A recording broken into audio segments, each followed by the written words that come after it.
आणि कुणाला तक्रार येऊ देणार नाही म्हणून असं पालकमंत्री महोदयांनी शब्द दिला. त्या शब्दावर विश्वास ठेवून एकत्र काम करतो. तालुक्यात दिसून येईल असं अक्कलकोट तालुक्यात आमच्या अक्कलकोट तालुक्यात वन साईडच आहे सगळं. दुधनी आमचं 23 आहे. जिल्हा परिषद त्यांचे आहेत, आमचे आहेत.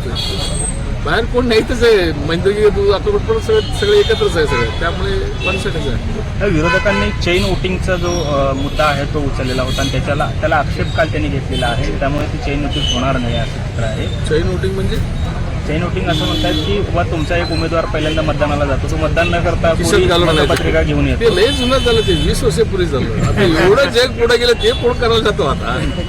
ते समोरच्या उमेदवारांनी त्याचा आक्षेप घेतलेला नाही होता. नाही ते सगळं झालं. तुमचं म्हणणं बरोबर. ते कधी 20 वर्षापूर्वी बापू उभारले त्याच्या अगोदर होतं. आम्हीच केलतो त्यावेळेस. तरी तुमचा पराभव झाला होता. नाही झालं आमचं निवडून आलं. हे 98 सालीच ना, बापू 98 साली उभारले. हो मग बापू निवडून आले होते. मग बरोबर आहे ना. मग ते सगळं विचारा बापूला जाऊन तुम्ही. तुझ्याकडे जास्त अपेक्षा आहेत त्यांच्या अजून असं आहे.